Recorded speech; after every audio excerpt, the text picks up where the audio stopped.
Então, paz do Senhor, gente, tudo bem? A gente está aqui começando a Somos Lab de hoje. Somos Lab de hoje a gente vai falar sobre contracultura, tá? Para quem não sabe, estou falando aqui também para o pessoal que vai ficar gravado lá no YouTube. Somos Lab é a nossa live de ensino com estudos, onde vai trazer algo mais denso do que nas outras lives, um pouco mais... a gente vai aprofundar um pouco mais em alguns temas, tá? Nas últimas Lab, que é de terça-feira às 8, a gente estava falando sobre metanoia, sobre mentalidade, a gente estava falando sobre a forma com que a gente enxerga o mundo. E para dar continuidade nesse assunto, eu vou falar sobre contracultura. E na verdade, para falar sobre contracultura, a gente vai falar sobre o Sermão do Monte. Então, para falar sobre contracultura, a gente vai estudar o Sermão do Monte, que é o sermão que Jesus ensinou, tá? Hoje eu vou falar um pouco sobre contracultura, o que seria, um pouco sobre o Sermão do Monte, mas a gente ainda não vai entrar nos versículos específicos. Daí nos próximas lives a gente vai entrando, pegar uma porção de versículos do Sermão do Monte e aprofundar e fazer um estudinho em cada versículo para a gente entender o que Jesus está falando no Sermão do Monte, tá? Então o Sermão do Monte está lá em Mateus 5. Então o texto base, o capítulo base, vai ser em Mateus 5, 6, 7 e o 7. O 8 já acaba o Sermão do Monte e ele já começa a curar de novo, já começa a ir para outro local. Então vai ser 5, 6 e 7, tá? Mas a gente vai iniciar lá em Mateus 5. Tá? Se tem a Bíblia aí, eu quero que você abra em Mateus 5 para a gente estar acompanhando e para a gente estar falando, tá? E a gente entendendo por que a gente usa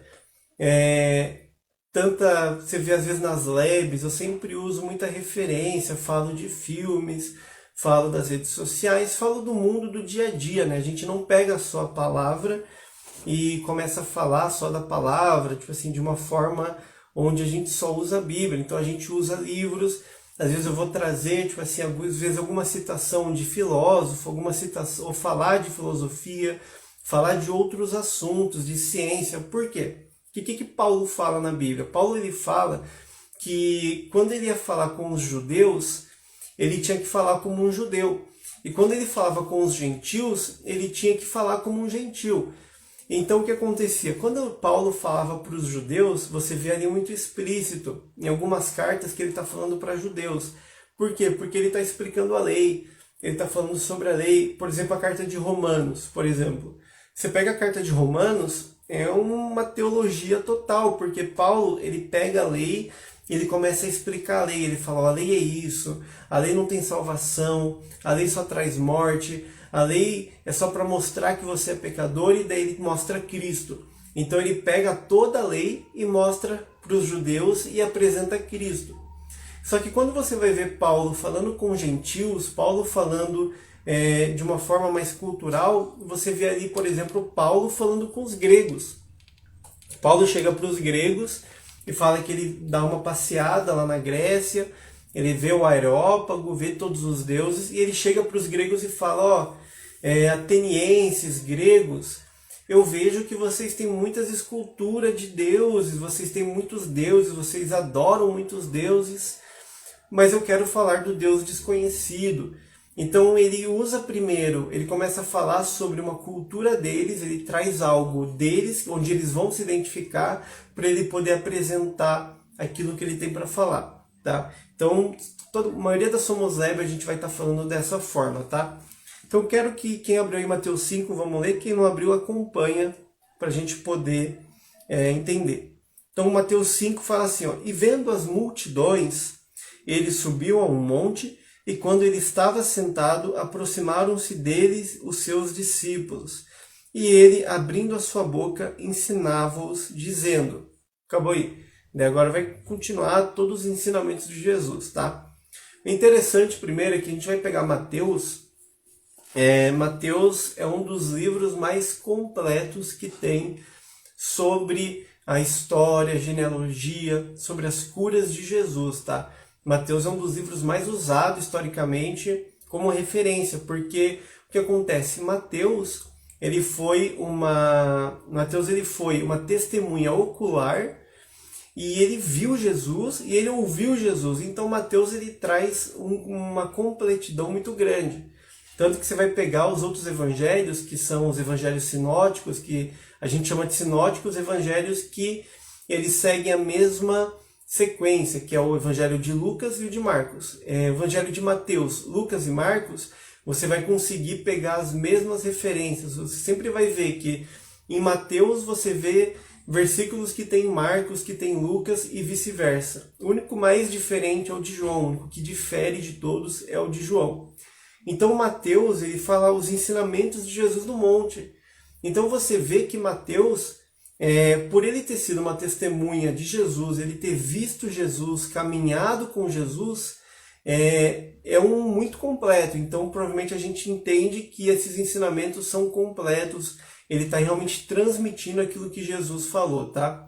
Para quem não sabe, Mateus, que escreveu esse livro, nos outros livros de Lucas e de Marcos, Mateus vai ser chamado de Levi, que fala quando Jesus ele vai lá para a cidade de Carfanaum, que é uma cidade que fica no meio da rota até Damasco. Então ali tinha os coletores de impostos, que eram os publicanos, e Mateus era um publicano. Aqui no livro de Mateus ele fala que Jesus encontra Mateus e o chama, e Mateus fala que vai devolver uma parte do que ele roubou, ele vai dar uma parte do que ele tem para os pobres, porque ele era muito rico por causa dele ser um publicano, ser um coletor de impostos.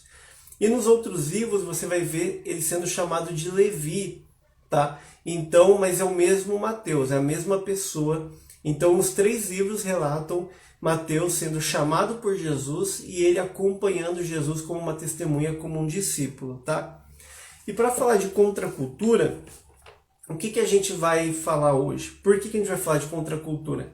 Nas outras lebres a gente está falando de mentalidade, sobre a forma que a gente enxerga o mundo, sobre a forma como a gente vê as coisas, sobre a forma como a sociedade tenta nos manipular, nos doutrinar, ela tenta nos guiar, nos direcionar a seguir um caminho, a ter uma ideologia, a ter uma identidade. Então hoje, muita coisa que a gente pensa pode estar sendo influenciado, não pela Bíblia, não por Deus, mas pode estar sendo influenciado por filmes, por televisão, por jornais, pode estar sendo influenciado por vários tipos, porque o que acontece? Quando a gente vai pegar, a gente falou um pouco de marxismo, depois a gente pode aprofundar depois em marxismo cultural, falar explicitamente, historicamente, como que é isso.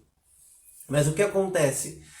O que chamam de marxismo cultural é uma forma de ideologia onde eles usam a arte, usam a política, usam a educação, eles usam o entretenimento para tentar influenciar o nosso pensamento.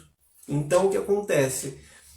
Hoje o diabo ele não usa, mas ele tem ataques na nossa mente, óbvio, ele traz ataques, tudo, mas uma grande forma dele influenciar as pessoas é justamente usando entretenimento, usando as coisas que a gente assiste, que a gente ouve, porque a partir do momento que a gente está ali ouvindo e assistindo, a gente está absorvendo.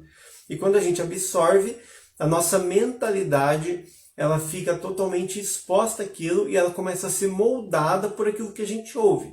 Então, se a palavra de Deus fala que a fé vem pelo ouvir e ouvir a palavra de Deus, ou seja, ele está falando o quê? Que quando você ouve a palavra de Deus, quando você está tendo contato com a palavra de Deus, quando você está tendo acesso a Deus, a tua mente ela é moldada, porque a fé é na mente, você tem uma mente que tem fé. Então ele fala, a fé vem pelo ouvir e ouvir a palavra de Deus. Então quando você ouve, isso começa a modificar a tua mente e você ter fé.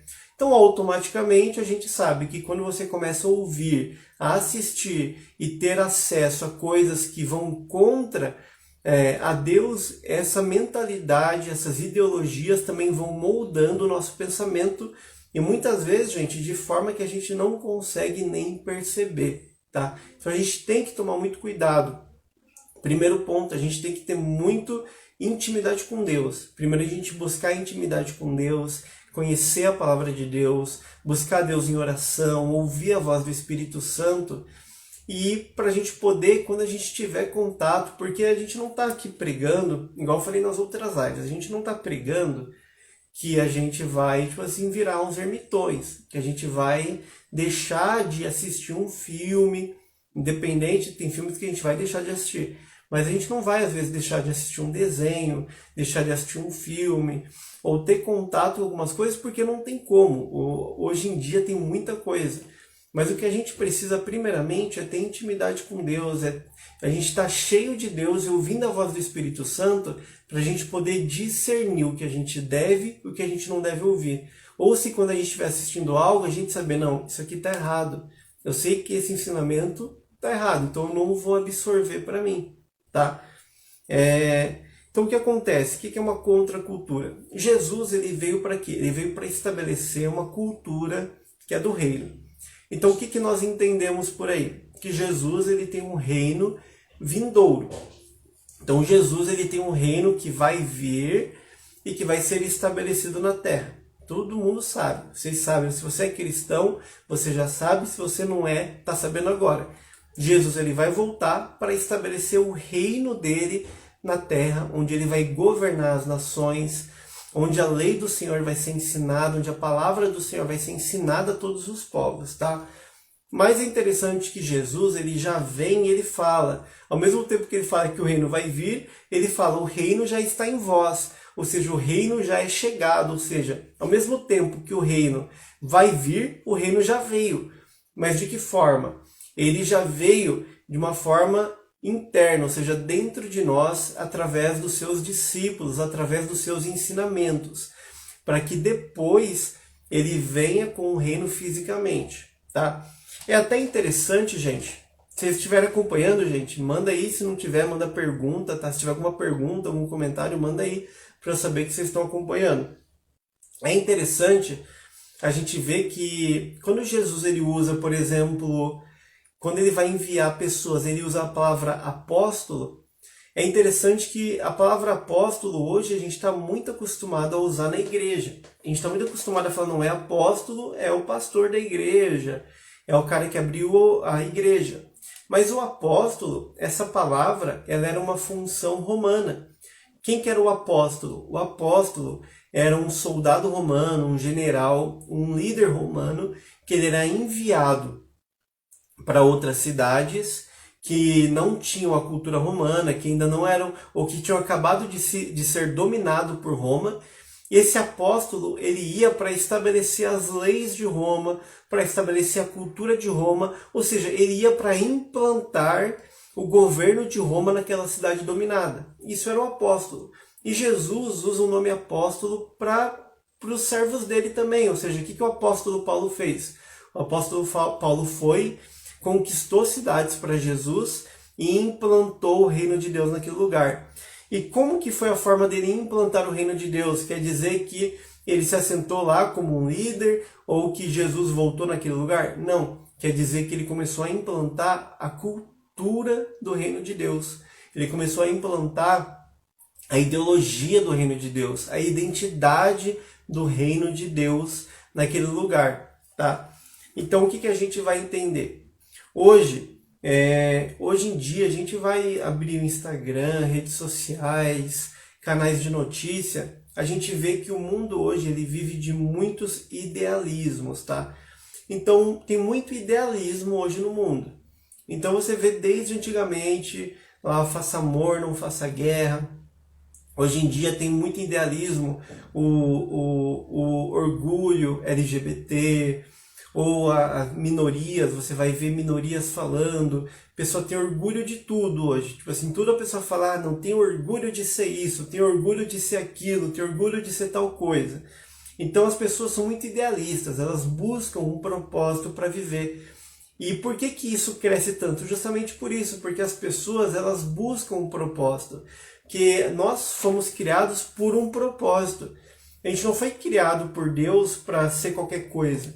Ou para Deus falar, ó, vai lá para a terra e faz qualquer coisa, vai lá para a terra e veja lá o que você faz. Dá um jeito lá, arranja algo para fazer. Não, Deus, a palavra fala que antes da fundação do mundo, Ele nos elegeu nele e nos predestinou para sermos santos em Cristo Jesus. Então o que acontece? Antes da fundação do mundo, Deus já criou um propósito. Então Deus fez você com um propósito. Deus fez você com um local de ação, com um local para você atuar. Deus fez você para fazer algo. E quando a gente está fora de Deus, ou não ouvindo a palavra de Deus, não ouvindo o que Deus tem para nós, o que acontece? Surgem idealismos, ideologias, e a gente acaba pegando esses idealismos, porque a mídia vai jogar, a mídia vai falar isso é bom, isso é legal, isso não é, e você vai pegando no ar e absorvendo aquilo, então você vira uma pessoa idealista, você acredita nisso, acredita naquilo, é feminismo, é não sei o que, tá? E o que acontece? É interessante se você for ver que cada geração da humanidade ela luta contra as ideias da antiga. Então pode ver hoje, provavelmente tem coisas que nós vemos nossos pais ou a geração dos nossos pais fazendo ou que fizeram que a gente luta contra. Que a gente luta contra a forma, muitas vezes, do relacionamento que eles tiveram, a gente luta contra a forma que eles caminhavam, as ideias que eles tinham, a mentalidade. Quantos de nós não olhou para o nosso pai e falou, nossa pai, nada a ver isso que você está falando, não é assim que funciona hoje, não é desse jeito. E o nosso pai, ele fez isso também com o pai dele, e vice-versa, e foi indo, foi indo. Então o que acontece? Nós lutamos contra a geração anterior. Isso é o mundo, você pode ver, observar, todo mundo faz isso, mesmo que um pouco. Então o que acontece? Todo mundo anseia por uma cultura, todo mundo quer se encaixar em algum lugar. Então hoje você vê um mundo de tribos, você vê um mundo onde pessoas estão se encaixando em uma tribo, as pessoas estão buscando uma tribo, uma ideologia, um idealismo para viver. E nós cristãos também ansiamos por isso, que é a cultura do reino, tá? Então o que a gente vai entender por cultura? O que é cultura? Quando a gente fala a cultura aqui do mundo, a cultura do reino. Então o que é cultura? Cultura é o conjunto, segundo o dicionário.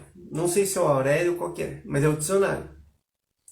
É o conjunto de hábitos sociais e religiosos das manifestações intelectuais e artísticas que caracterizam uma sociedade.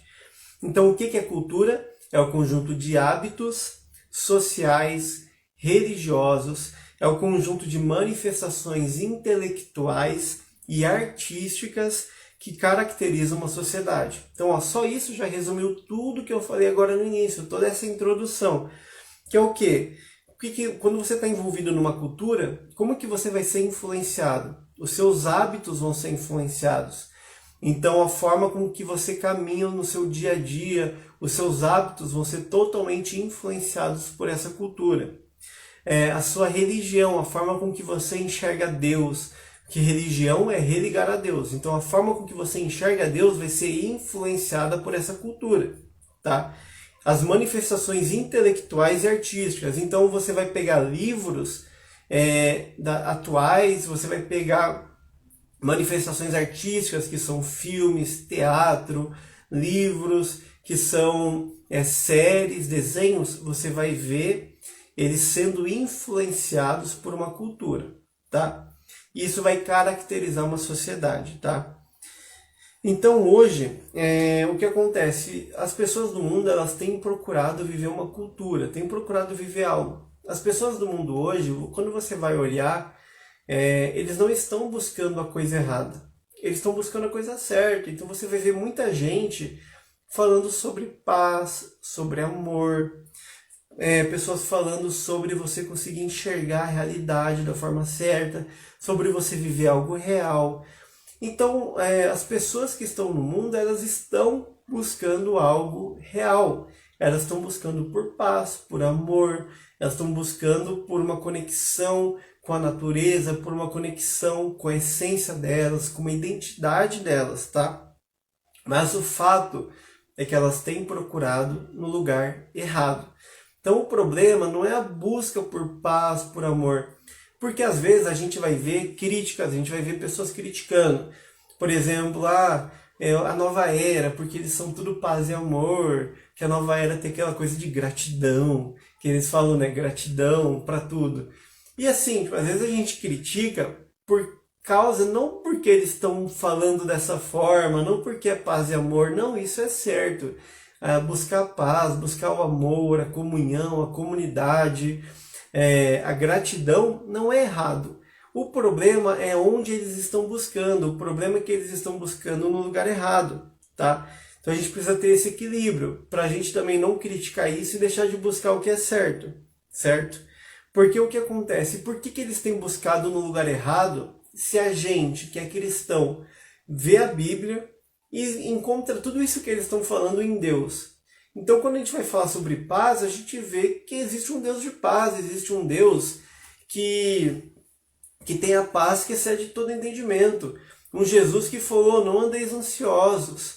Um Jesus que falou, eu venci o mundo. Um Jesus que falou, eu te dou a paz que excede todo entendimento. Tá? Quando a gente fala de amor, a gente vê a Bíblia falando de um Deus que é amor. A gente vê a Bíblia, um Deus que enviou Jesus, seu único filho, para morrer por nós. Então a gente vê um Deus que é amor na Bíblia. Então a gente vê todos esses princípios que eles estão buscando dentro da Bíblia. Mas por que o mundo tem buscado esses valores, mas eles não têm buscado dentro da igreja, dentro da Bíblia, eles não têm buscado junto com os cristãos? Por quê? Porque eles têm visto em nós cristãos um conformismo. Então eles têm visto que nós temos um conformismo com a cultura deles. Então o cristão, ele não é alguém que difere. Por exemplo, você vai pegar alguém da nova era, alguém ali tipo meio riponga, tal, tipo assim, xamanismo, tal, você olha para a pessoa e você fala, não, esse cara é diferente. Você vai falar, nossa, esse cara tem algo diferente. Tipo assim, peraí. E às vezes você até pela forma dele se comunicar, às vezes pela forma dele se vestir, você consegue até observar e falar, não, esse cara é isso e aquilo. Por exemplo, eu estava assistindo desenho com a minha filha, e a gente colocou um desenho no Netflix, que é o da Vera e o Reino do Arco-Íris. É um desenho infantil. E a gente está assistindo. Mas ali, o desenho, ele traz totalmente meio que um negócio meio nova era. Por quê? Porque a Vera lá no Reino do Arco-Íris, até aí tudo bem. Mas quando ela tem um problema, o que ela faz? Ela vai na árvore dos desejos, e lá tem um menino. O que eles fazem? Eles pegam e falam, tem um problema. Daí ele fala o quê? Então tá, então vamos sentar aqui. Eles sentam num cogumelo, o cogumelo cresce ali, eles falam, vamos parar e pensar sobre isso. Daí eles fazem, param, ele fala, nossa, isso é muito sério. Como que podemos resolver esse problema? Mas assim, com o negócio tudo meio nova era, tudo meio assim, espírita. E não que não seja ruim, entende? Eu estou assistindo com a minha filha, a gente está ali assistindo. Mas por quê? Porque a gente está discipulando ela. Ela é pequenininha ainda, tem coisa que ela não entende, mas eu estou entendendo ali. E obviamente que ela vai saber depois que isso não é real. Mas o que acontece? Você olha e você fala, não, peraí, isso é diferente. Eles estão tentando ensinar algo diferente, eles estão tentando ensinar algo. Eles estão ensinando algo para as crianças diferente. Eles estão ensinando como resolver os problemas. Ali, como que resolve o problema deles? Param, meditam, respiram e pensam no problema. Então tá, é uma cultura que eles estão ensinando que não é errada, mas a base é meio errada. Igual quando você vai ali assistir, não sei se já assistiram com seus filhos, o VG Contos, que é um desenho que tem no Netflix também, que é um desenho com base bíblica. Então você vai assistir o VG Contos, eles estão lá com problemas e eles falam, não, tem o Bob, né, que é um tomate, o Larry, que é um pepino, o Bob fala, não, Larry, você tem que amar os seus inimigos, porque a palavra de Deus fala isso, isso e isso. Então não é um desenho totalmente bíblico, assim, eles não estão falando uma história bíblica, eles não estão falando isso, mas no meio ele usa uma base bíblica, algo de Deus, para ensinar as crianças. Então você fala, não, é diferente esse desenho, é cristão, esse desenho é diferente, tá? E o que acontece? Hoje as pessoas, elas não têm buscado esses valores no lugar certo, que é Deus. Por quê? Porque ela tem visto que nós, cristãos, temos nos conformado com o mundo. É o que Paulo fala, não vos conformeis com o mundo, antes renoveis a vossa mente, para que experimenteis qual é a boa, perfeita e agradável vontade de Deus. Então o que acontece? Quando nós nos conformamos, e conformar não é só aceitar, então não é tipo assim, estou conformado com a situação do mundo, não. conformar que Paulo fala é também você tomar forma. Então, por que as pessoas não têm buscado esses valores que eles estão buscando em Deus? Porque nós temos tomado a forma do mundo como igreja e eles não têm visto a diferença entre quem é do mundo e quem é crente, quem é igreja, quem é discípulo de Jesus, quem é seguidor de Jesus.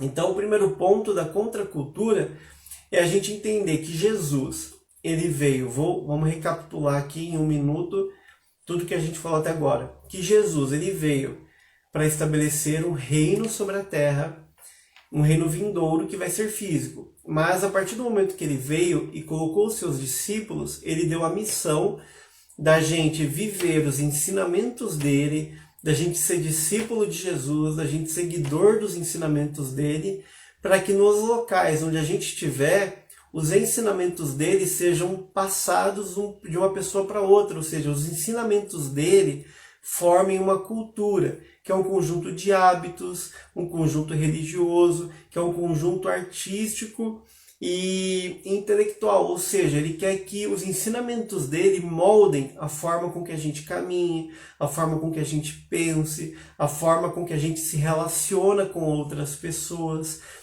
a forma com que a gente faz arte, a forma com que a gente transmite ideias através da arte. Então é isso que Jesus quer.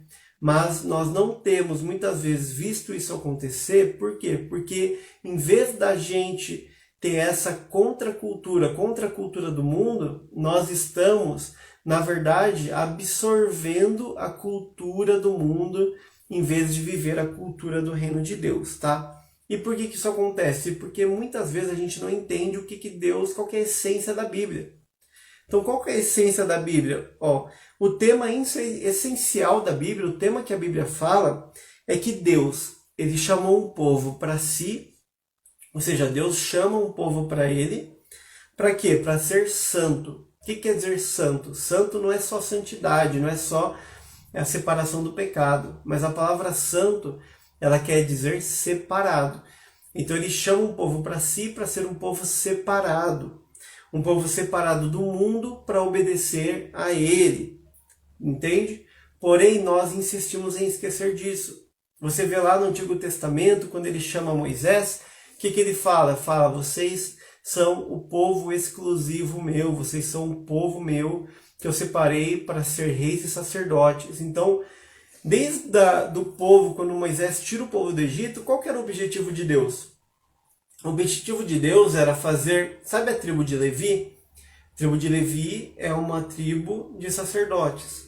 Mas o objetivo de Deus era fazer com que todo o povo judeu fosse um povo sacerdotal. Ou seja, ele chamou o povo de Deus, o povo de Israel, para ser um povo sacerdotal, um povo separado, onde Deus faria com que as nações buscassem eles como sacerdotes de Deus Altíssimo. Mas, como eles pecaram enquanto Moisés estava no monte, Deus, quando ele desce, Deus separa somente a tribo de Levi para ser sacerdotes. E quando a gente vai lá para 2 Pedro, Pedro fala o quê? Que Jesus ele vem e ele constitui nós para sermos reis e sacerdotes. Então ele fala, vocês são uma geração eleita, vocês são uma geração de reis e sacerdotes, povo exclusivo de Deus, o povo sacerdotal. Tá? E quando a gente vai lá em Apocalipse, o que os anciãos estão cantando quando o Cordeiro de Deus ele pega o livro?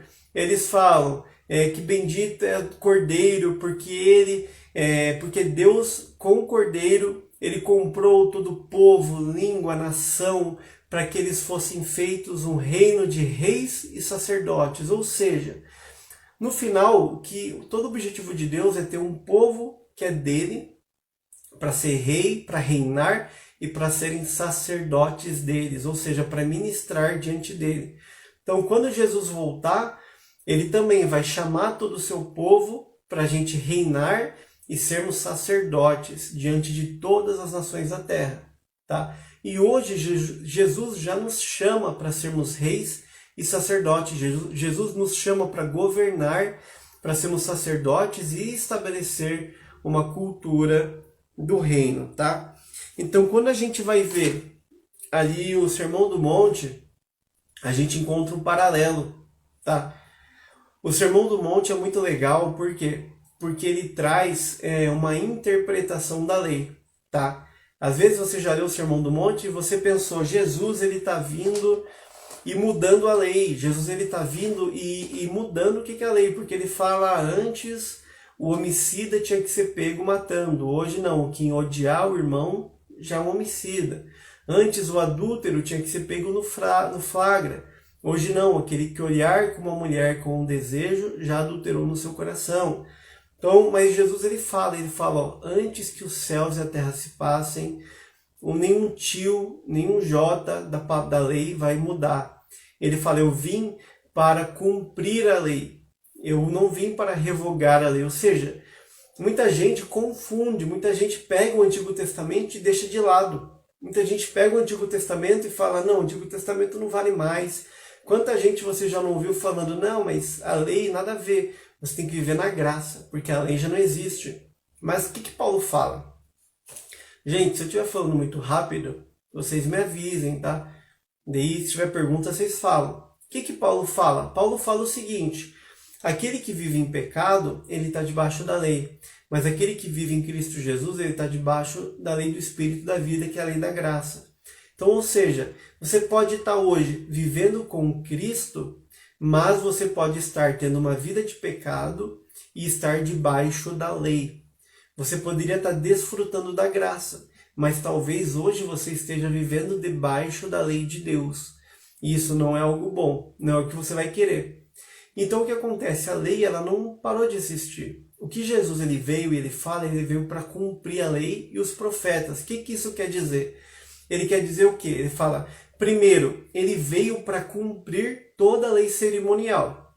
Então o que é cumprir? É preencher, é tornar ela completa. Por quê? Porque antes tinham que matar bois, bezerros, novilhos, cordeiros em favor do pecado. Hoje não, Cristo morreu por nós como Cordeiro de Deus e o sangue dele é perfeito, é completo, ou seja, ele cumpriu toda essa lei cerimonial. Então hoje não é mais necessário nós termos essa lei cerimonial onde nós matamos animais para Deus, para derramar o sangue deles para encobrir os nossos pecados, porque o sangue de Cristo nos perdoa de todo pecado. O sangue de Cristo te perdoa de todo pecado, o sangue de Cristo te lava e te limpa. Tá? Então ele cumpriu toda a lei cerimonial. Tá? A gente vê na palavra, em Hebreus, falando que o sangue de Jesus clama melhor que o sangue de Abel. Por quê? Porque lá em Gênesis fala que o sangue de Abel derramou na terra, caiu na terra quando Caim mata ele, e fala que o sangue dele clamava por Deus. Mas o que ele clamava, o sangue de Abel? O sangue de Abel clamava por justiça, por vingança. Então o sangue de Abel clamava por uma vingança por aquele sangue derramado. Então todo sangue derramado ele clama por vingança, mas o sangue de Jesus Cristo derramado na cruz, ele clama por justificação. Então quando o sangue de Jesus é derramado na cruz, ele não clama por vingança como o de Abel, mas ele clama por justificação daqueles que são seus. Então quando o sangue de Cristo foi derramado, ele está clamando por justificação, e quando você aceita Jesus como seu Senhor e Salvador, você é justificado por esse sangue, porque esse sangue foi derramado e ele está clamando por você, tá? Então ele veio para cumprir essa lei cerimonial. E o que mais que ele veio fazer? Ele veio para cumprir a lei e os profetas. O que quer dizer isso? Ele quer dizer que as profecias bíblicas sobre o Messias, neles são completas, nele se cumprem. Então Jesus ele está falando que a lei nele é completa, a lei nele se completa, a lei nele se satisfaz, ele é a própria lei. Então ele começa a trazer a interpretação da lei, ele fala, que eu falei do homicídio, do adultério, ele começa a trazer uma interpretação, porque antes o povo não tinha uma visão completa, eles tinham uma sombra. A lei ela é uma sombra daquilo que está por vir. Jesus Cristo é o mistério de Deus que estava escondido. Porque para os anjos, para os demônios, para todo o povo, para os profetas, para Moisés, Cristo era um mistério escondido de Deus. Então ele vem para trazer a realidade, para trazer a luz da lei. Tá? Por isso que ele traz ensinamentos interpretando a lei. Ele nunca vem mudar a lei, ele vem interpretar. Tá? Até porque a graça, o que Jesus ensina é muito mais difícil, é muito mais rigoroso do que a lei, se você for observar. Tá? Então a gente vê esse Sermão do Monte ele servindo como o quê? Como um paralelo da sombra da lei. Então o que acontece? A sombra da lei, a gente vê Moisés vindo do Monte Sinai com os 10 mandamentos, que na verdade são 365 preceitos, 365 leis, tá? Onde ele fala o quê? Onde nessas 365 leis, o que acontece? Ele, tipo assim, nessas 365, ele traz toda a lei de Deus e ele resume isso em 10 mandamentos, tá? Então ele resume isso nos 10 mandamentos. E a gente vê aqui no Sermão do Monte, Jesus subindo para o monte, assim como Moisés subiu, e quando ele sobe para o monte, a gente vê um paralelo dele reinterpretando a lei, ele mostrando para o povo, ensinando a interpretação correta da lei, tá? É interessante quando a gente vê que Jesus ele ensina, sabe aquela passagem que Jesus falava, vocês que estão cansados e oprimidos, venham até mim porque eu vos aliviarei, porque o meu fardo é leve e o meu jugo é suave. Isso quer dizer que Jesus ele tem um jugo, tá? Jesus ele tem um jugo. Mas o que acontece? O que a gente pode chamar desse jugo? Quem entende o que é jugo, a gente sabe que jugo é aquele objeto que eles usam nos animais de tração, que é o boi, o jumento ou o cavalo. Eles usam na roça para arar a terra. Então ele coloca um arado e coloca o jugo no boi para o boi puxar o arado. E você controla o boi através daquele jugo. Então isso é um jugo. E o que acontece? Antigamente tinha os rabinos, até hoje tem, né? E tinham pessoas que queriam ser discípulos desses rabinos. Então quem queria ser discípulo desse rabino, primeiro tinha que ser um homem que tinha passado na sua adolescência pela aprovação do Sinédrio, pela aprovação ali dos fariseus, dos mestres da lei, tá? Então você vê Jesus, gente, se estiver se perdendo, me avisa, porque eu, tipo assim, começo a vir muita coisa e daí eu começo a tentar completar o assunto com um monte de coisa, e daí às vezes fica muita coisa, tá? Então o que acontecia? Antigamente, a gente vê Jesus. Sabe aquela passagem, vocês se lembram? Daquela passagem que Jesus ele vai com Maria e José, quando ele tem mais ou menos 13 anos, e ele vai lá para o templo e ele passa por um questionário. E falam que os mestres da lei ficam estupefatos, eles ficam assim surpreendidos porque Jesus estava ensinando a lei para eles, Jesus estava ensinando para eles. Então o que acontece? Esses homens, Jesus passou por isso e Jesus passou por essa prova e depois ele se tornou um homem santo, um homem que podia ensinar na sinagoga. Por isso que a gente vê lá depois a passagem de Jesus indo ensinar nas sinagogas. Por quê? Porque não era qualquer um que podia entrar na sinagoga e ensinar. Era somente os homens aprovados, os homens que eram mestres. Então Jesus ele era um mestre. Jesus ele tinha passado por essa aprovação, tá? Então o que acontecia? Os meninos iam com 13 anos e passavam por essa prova. O que eles tinham que fazer?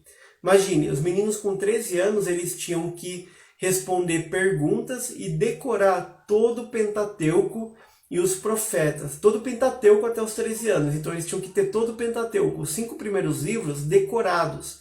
Eles tinham que saber de cor os 5 primeiros livros da Bíblia. Porque eles podiam fazer qualquer pergunta. Porque os mestres da lei pediam para eles recitar passagens, versículos de cor. Então eles tinham que saber isso. E depois, com mais anos, acho que com 16 anos, eles tinham que saber não só o Pentateuco, mas todos os profetas e salmos. Então, eles tinham que saber tudo. E o que acontecia? Quando eles passavam por isso, eles podiam seguir um rabino, ou seja, eles se tornavam discípulos de um rabino, para depois eles também serem rabinos. Então o que acontece? Eles tomavam, o que eles falavam nessa época? Que eles tomavam o jugo desse rabino. O que é o jugo desse rabino? Ou seja, a forma com que o rabino, com que o mestre deles interpretava a lei de Deus, eles deveriam tomar esse jugo da lei e interpretar a lei da mesma forma. Ou seja, eles deveriam interpretar a lei da forma que o mestre dele interpretava. Eles deveriam obedecer a lei da forma que o rabino que eles estavam seguindo interpretavam. Então, se o rabino deles falavam que tal passagem da lei, eles tinham que fazer tal coisa, seja o que for, eles tinham que obedecer aquilo, porque eles tomavam o jugo daquele rabino, tá? E é interessante que Jesus ele vem, por que Jesus ele já mostra que ele vem para trazer uma contracultura? Por que Jesus ele já mostra que ele vem para revolucionar as coisas? Porque esse era o padrão religioso da época. Então o que acontece? Tinham meninos que passavam nesse teste e se tornavam discípulos de rabinos. Mas tinham meninos que não passavam, não era todo mundo que passava, isso é óbvio. Mas o que acontecia com esses meninos que não passavam nesse teste para depois poderem se tornar mestres, rabinos? Esses meninos, eles tinham que sair, eles tinham que ir embora e aprender a profissão dos seus pais. Eles tinham que aprender o ofício dos seus pais. Então, ou seja, eles iam, aprendiam os ofícios dos seus pais e se tornavam trabalhadores comuns. Então, o que Jesus faz? Olha que legal, Jesus ele vai, e quem que ele está chamando para trabalhar? Quem que ele está chamando para ser discípulo? Ele chega para Pedro e seu irmão, ele chega para Tiago e João, ele chega para esses homens que estavam trabalhando com seus pais. Ele chega para esses homens que haviam sido rejeitados. Ele chega para esses homens que eram homens que eles não tinham passado no teste. E ele chega para esses homens e fala: ó, eu sou mestre, me sigam, venham comigo, tomem o meu jugo. E dele fala, porque o meu jugo da lei é diferente dos outros rabinos, o meu jugo é suave. Então ele pega os improváveis de Deus, ele pega os improváveis, ele pega aqueles que não tinham passado no teste, aqueles que tinham sido rejeitados, aqueles que o rabino olhava, que os mestres da lei olhavam e falavam: não, você não passou no teste, você é só um trabalhador comum, eu sou santo, eu sou uma pessoa separada. Jesus ele foi atrás desses e chamou esses para ser discípulos, esses para serem os apóstolos, para serem as pessoas que iriam pegar o reino dele, a cultura dele e estabelecer na terra. Então Jesus já começa revolucionando aí, porque ele começa a quebrar todo o padrão religioso, ele começa a quebrar todo o padrão da época, chamando quem era totalmente improvável, chamando quem tinha totalmente...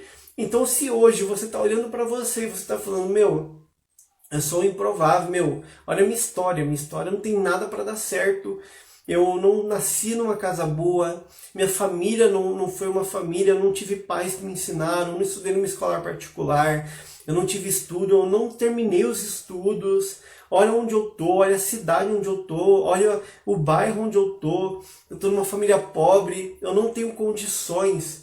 Mas Jesus está falando: se você é improvável, se você olha e você não vê probabilidades de sucesso, é você que Jesus está buscando. Porque Jesus ele olha para os improváveis, aquele que todos olham e falam: não, esse não tem nada para dar certo, esse não vai dar certo, esse cara aí já era, esse cara aí vai ser derrotado.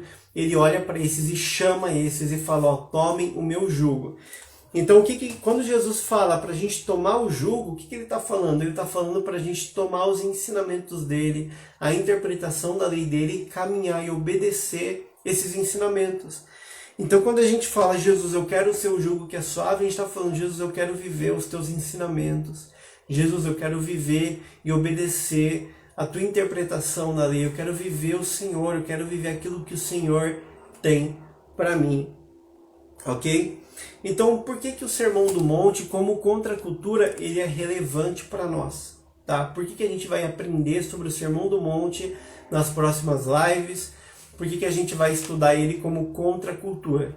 Primeiro ponto, por causa do caráter de Cristo, tá? Porque o Sermão do Monte, ele nos mostra o caráter de Cristo e dos seus discípulos, tá? Então a gente vai ver as bem-aventuranças, que é o quê?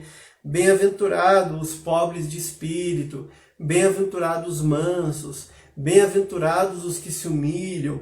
Por quê? Porque essas bem-aventuranças, elas ensinam os sinais, a forma com que a gente deve se conduzir, a forma com que a gente deve se relacionar, ensina o caráter de Cristo e como a gente vai agir, ensina como a gente deve ter um caráter, e você vai ver que é totalmente contrário que muita coisa que a sociedade ensina. Então a sociedade está ensinando você a não ser mansa, você ser uma pessoa vingativa, e Jesus está ensinando o contrário.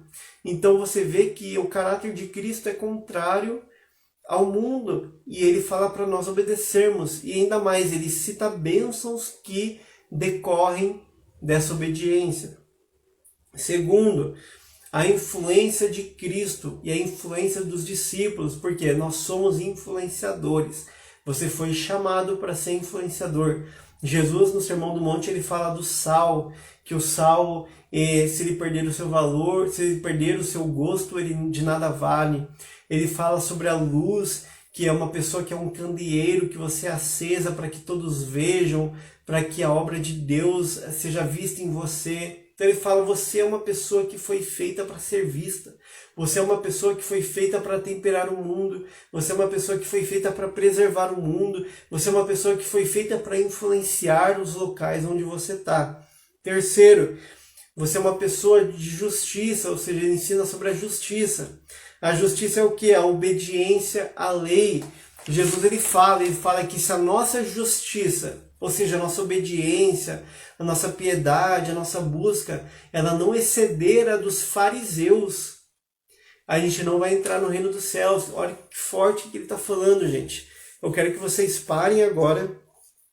É uma passagem, gente, que toda vez que eu leio, você tem que parar para refletir, você tem que parar e pensar o que Jesus está falando para nós, tá? Porque muitas vezes a gente olha e a gente lê lá sobre, por exemplo, a gente lê lá Jesus falando sobre os fariseus e o mestre da lei, o que a gente tende, a gente chamar a pessoa de hipócrita e de fariseu. Mesmo você vê alguém que está falando de santidade, hoje tem muito costume na igreja, a pessoa está falando de santidade, os outros já olham, é fariseu, isso, aquilo. Mas Jesus, ele não está falando exatamente contra tudo que os fariseus fazem, contra tudo que os mestres da lei fazem. O que Jesus está falando é porque eles eram hipócritas, eles ensinavam, mas não praticavam tudo. Ou eles tentavam botar fardos muito pesados nos outros, tá? Mas Jesus, ele olha e fala, tá vendo o fariseu? O fariseu, ele dá o dízimo da erva, do cominho, da hortelã. Ou seja, o fariseu, ele vai na horta dele e pensa você indo na sua horta. Você tem uma hortinha em casa e você dizima da sua horta. O fariseu, o que ele ia lá e colhia? Ele fala, bom, deu 20 folhas de hortelã. Eu vou pegar 2 folhas e dizimar. Essa era a justiça do fariseu. O fariseu, ele jejuava constantemente. Você vê ali os discípulos de João chegando para Jesus e perguntando, Jesus, por que nós que somos discípulos de João jejuamos? Os fariseus jejuam constantemente e os seus discípulos não jejuam. Daí Jesus fala que enquanto o noivo estiver junto, não tem necessidade deles jejuarem. Mas quando o noivo estiver longe, aí eles podem jejuar. Ou seja, Jesus estava falando que enquanto Jesus estava com eles, os discípulos não precisavam jejuar. Mas depois que ele subisse aos céus e fosse embora, daí os discípulos iriam jejuar. Ou seja, ele está falando sobre jejum. Então ele está entendendo que nós vamos jejuar. Então ele está falando o seguinte,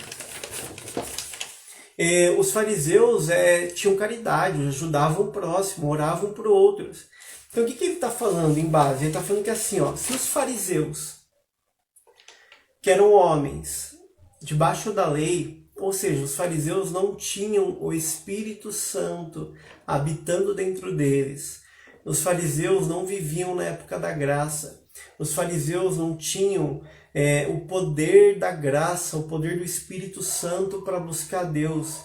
E mesmo assim, eles dizimavam fielmente, eles eram justos, mesmo assim eles jejuavam, mesmo assim eles oravam. Jesus está falando, quanto mais vocês que têm o Espírito de Deus morando dentro de vocês. Então ele fala, se a tua justiça hoje não for maior, não for melhor que a dos fariseus que não tinham o Espírito Santo, vocês não vão entrar no reino dos céus. Jesus está falando algo muito forte, muito poderoso, e algo que a gente tem que olhar muito para isso e pensar, será que a minha vida eu estou levando a minha vida desse jeito? Será que eu estou tentando me enquadrar nisso? Quarto, a piedade. Jesus era um homem piedoso. Jesus era um homem devoto a Deus. A gente vê não só Jesus amando o próximo, amando as pessoas, mas Jesus toda vez indo para o monte orar, Jesus parando em oração, Jesus falando com o Pai, Jesus tendo intimidade com Deus. Então Jesus tinha uma vida de devoção intensa. Então o Sermão do Monte nos ensina a ter uma vida de piedade, uma vida de devoção a Deus, uma vida intensa em Deus, tá? Então por isso que a gente vai estudar o Sermão do Monte, que é totalmente o contrário do que o mundo ensina. O mundo ensina que o quê? Que você tem que fazer justiça própria. O mundo ensina que não, você não tem que buscar a Deus, você tem que buscar você mesmo, porque você é o seu próprio Deus, você que conquista, você que faz, você que isso e aquilo. O mundo está falando que você precisa somente, que você, se você poder, se você precisar, você tem que passar em cima do outro. Se no trabalho tiver a chance de você mentir para o seu chefe para passar por cima do outro para ganhar promoção, você vai fazer. Se você tiver a chance de ganhar uma promoção e prejudicar outra pessoa, você tem que fazer. É isso que o mundo ensina. E Jesus vem para trazer essa contracultura. Tá ok? Então é isso que a gente vai estudar nas próximas lives, tá? O ensino de hoje foi esse, gente. Eu quero estar orando com vocês. Eu quero saber se vocês têm alguma dúvida também, tá? Se vocês têm alguma dúvida para falar, se vocês têm algo, tá? Se tiver alguma dúvida, manda aí que a gente responde. Se tiver algum comentário, manda aí também, tá? Eu quero estar orando com vocês também sobre isso. Então, para a gente entender e recapitulando aí em 2 minutos, tá? Tudo que a gente falou. Que hoje nós vivemos uma cultura que é formada por... E a gente vai observar a cultura que nós estamos vivendo. Então, hoje, você vai olhar para você e vai falar, ó, tá, eu vou olhar para os meus hábitos, eu vou olhar para a forma com que eu me relaciono com as pessoas, eu vou olhar para a minha religião, ou seja, a forma com que eu me relaciono espiritualmente com Deus, eu vou olhar para as coisas que eu assisto, para as coisas artísticas que eu assisto, que eu apoio e que eu transmito também, que eu faço, que tem pessoas que são influenciadoras, que fazem vídeos na internet, que fazem reels, que fazem stories. Então eu vou olhar, e isso é arte, tá, gente? Então eu vou olhar tudo que eu estou transmitindo, que eu estou absorvendo, e eu vou falar, será que essa cultura que eu estou vivendo hoje é a cultura do reino ou não? É o que Jesus pregou e ensinou ou não? Eu estou sendo um seguidor, um discípulo de Jesus ou não, tá? Porque Jesus ele veio para trazer o reino dele sobre a terra, para estabelecer o reino dele. E a palavra fala, gente, que o reino de Deus é tomado à força, tá? O reino de Deus é tomado à força. Então, é tomado por violência. Então, como que você toma o reino de Deus? Como que você consegue conquistar o reino de Deus? Com violência, com oração, com jejum, com intensidade. Amém? Com obediência, tá bom? Então, por exemplo, quero fazer uma pergunta para vocês. Se vocês puderem responder. Uma pergunta. A gente tá no dia... Que dia que a gente tá aqui, gente? A gente tá no dia 4 de janeiro. Tá? Dia 4 de janeiro. Eu quero que vocês me falem. Se vocês pensem, ou se não quiser falar, tudo bem. Mas que vocês pensem e reflitam. Hoje é dia 4 de janeiro. Quem aqui, eu sei que tem poucas pessoas, mas quem aqui já jejuou este ano? Pelo menos um dia. Quem aqui já tirou um dia de jejum este ano? Tá? Quem aqui... Quanto tempo este ano você orou a Deus? Quanto tempo você tirou? Quantos capítulos da Bíblia nesses 4 dias você já leu? Tá? começa a pensar sobre isso, porque, gente, a gente tem uma tendência no final do ano, a gente terminar o ano pensando, não, ano que vem vai ser diferente, ano que vem eu vou fazer isso, aquilo, ano que vem vai ser top, ano que vem vai ser tal coisa, beleza. Só que a gente começa o ano, a gente se esquece, porque a forma com que a gente começa o nosso ano é a forma com que a gente vai terminar. Então, se a gente começou intenso em Deus, se a gente começou buscando a Deus, então vai firme. Então você está no caminho certo, você já jejuou, já leu a Bíblia, beleza? Vai firme. Ó, legal, Carol, 4 capítulos por dia, em 10 meses você vai ler a Bíblia. A gente está fazendo isso aqui em casa. A gente está fazendo culto com as meninas, a gente já estava tentando fazer antes, não estava conseguindo fazer todos os dias. A gente falou, não, amor, vamos pegar esse ano, vamos firmar e vamos fazer culto com as meninas aqui em casa, com as nossas filhas, vamos tocar um louvor e vamos ler 4 capítulos por dia da Bíblia. Por quê? Porque lendo 4... Gente, se vocês lerem 4 capítulos da Bíblia por dia, vocês vão chegar em outubro, no final de outubro, vocês vão ter lido a Bíblia inteira. E vocês vão ter tempo ainda de outubro até dezembro de ler o Novo Testamento de novo inteiro, se você continuar lendo 4 capítulos por dia. Gente, é 4 capítulos. É tipo, você lê ali, depende da velocidade que você lê, tente ler devagar, mas ali é meia hora, gente. Às vezes é meia hora, 40 minutos, depende do tamanho do capítulo. Mas, gente, jejue, busque, isso que Jesus ensinou. Porque também tudo isso que a gente falou não é pela nossa força. Tudo aquilo que eu estou ensinando não é pela nossa força, gente. Se você pegar e quiser fazer tudo na sua força, você não vai conseguir. Você precisa jejuar, você precisa orar, você precisa conhecer a palavra, você precisa buscar a Deus. Então busque a Deus com intensidade nesse início de ano. Se você não jejuou, chega para Deus e fala, Deus, nossa, eu não jejuei esse ano. Eu vou jejuar amanhã. Amanhã é dia 5. Vou jejuar amanhã, Deus. Vou fazer um jejum legal para o Senhor. Vou tirar um tempo para ler a palavra, para ler a Bíblia. Eu quero que esse ano seja diferente. Eu quero que a minha busca a Deus seja diferente. Eu quero que a minha casa viva a cultura do teu reino. Eu quero estabelecer a cultura do reino na minha casa. Eu quero que a minha casa viva a cultura do reino. Amém? Amém, gente? Amém. Vamos, Nath. Eu sei que a gente tem problema, tem crise, tem um monte de situação que acontece, é criança, mas tira um tempo, tá? Tira um tempo, tipo assim, dorme um pouco mais tarde, acorda um pouco mais cedo, tira um tempo no meio do dia, na hora do almoço, para fazer isso, que vai ser benção, amém? Vamos orar, gente, que deu 1 hora, já tá ok aqui 1 hora, tá? Gente, daqui a pouquinho, às 10 horas, que é 9h10 agora, 10 horas, tá? Eu vou estar fazendo uma outra live, só que no meu Instagram, no eric.devec, de oração da noite, tá bom? Então a gente vai ler, para quem acompanhou hoje, de dia, né? Eu fiz no meio-dia, né? Porque não deu certo hoje, mas eu falei, vou fazer todo dia às 7 horas da manhã, oração da manhã, tá? Onde a gente vai estar lendo todo dia um salmo, tá? Só salmos que são muito longos, né? Igual o Salmo 119, que não vai ter como. Mas a gente vai estar lendo todo dia um salmo, meditando nele e orando, tá? E na oração da noite,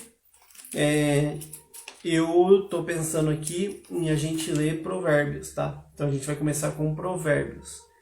Então agora na oração da noite, às 10 horas, eu vou estar entrando de novo no eric.devec para a gente estar começando com Provérbios.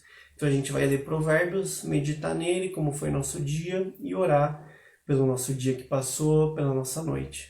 Amém? Então vamos orar para encerrar aqui, gente? Vamos lá, fecha os teus olhos aí e vamos orar. Pai, em nome de Jesus, Pai, eu oro, Pai, por cada irmão, por cada irmã que está aqui, Pai. Pai, a Tua palavra, Pai, ela nos ensina tanta coisa, Pai, que muitas vezes a gente fica até surpreendido, Pai, de saber o tanto que o Senhor veio nos ensinar, o tanto que o Senhor veio nos ensinar a viver, a como a gente se relacionar, a como a gente viver com outras pessoas, Pai. E, Pai, em alguns momentos nós reconhecemos, Pai, que nós temos sido deixados influenciar, Pai, por essa cultura do mundo, por essa cultura que a sociedade tem tentado nos ensinar, que muitos pensamentos nossos têm sido influenciados por isso, Senhor. E Pai, nós pedimos perdão, Pai. Pai, nós pedimos perdão, Pai, nesse momento, por a gente ter sido deixado influenciar por isso, Pai. Pai, nos ensina, Pai, Espírito Santo nos fortalece, Senhor, nos guia, Pai, para que a gente possa ser influenciadores, para que a gente possa, Pai, mudar os nossos hábitos, que a gente possa mudar, Pai, nossos relacionamentos, que a gente possa, Pai, mudar, Pai, a nossa vida e ser conforme, Pai, a cultura do reino de Cristo. Que a gente possa, Pai, tomar o jugo de Cristo, Pai, tomar os ensinamentos dele, que a gente possa obedecer os ensinamentos dele e sermos seguidores de Jesus, Pai. Pai, fortalece cada irmão, cada irmã, Pai. Se tem ataques na mente, Pai, se tem ataques contra a Tua palavra, para eles desobedecerem a Tua palavra, para eles desobedecerem os Teus ensinamentos, Pai, irem contra os Teus princípios, Pai. Repreende esses ataques agora em nome de Jesus, Pai. E estabelece, Pai, uma mente cativa ao Senhor, uma mentalidade, Pai, do Teu reino, uma mentalidade governada por Jesus Cristo, Senhor, em nome de Jesus, Pai. E que a Tua bênção repouse sobre cada irmão, cada irmã, Pai, que está nessa live ou que vai estar no YouTube, Pai, nos acompanhando, em nome de Jesus. Amém? Então, amém, gente? Então, daqui a pouquinho tem live, na oração da noite, lá no eric.devec. Se você não me seguiu lá, me segue que eu estou precisando de seguidor, tá? Se você não acompanhou tudo, pegou na metade, quer ver o restante, vai estar lá no nosso YouTube, essa Somos Lab, e a oração da noite também. Caso você não consiga entrar às 10, vai terminar a oração, daí mais uns minutinhos, só dá o tempo de baixar e passar para o YouTube, tá? Também vai estar lá no nosso YouTube, a oração da noite, um pouco mais tarde, tá? Caso você não consiga acompanhar às 10, então não se preocupa. Mas me segue lá, segue a Mari também, Mari Zacarias Kadevec. Acompanha lá o nosso canal no YouTube. Se você não se inscreveu, se inscreve lá. Comenta nos nossos vídeos, curte para conseguir ajudar a gente a crescer o canal, a alcançar mais vidas. A gente também a monetizar o canal, porque ainda não está monetizado. E vai ser bênção, você vai estar nos ajudando, nos abençoando também. Eu espero que você tenha sido edificado por esse vídeo, que você possa assistir também nossos outros vídeos anteriores e ser edificado também e nos acompanhar, tá bom? Então, gente, Deus abençoe. Até a próxima Somos Lab e a gente vai se comunicando ali pelo Instagram, pelos grupos também do WhatsApp. Até mais. Tchau, tchau, gente.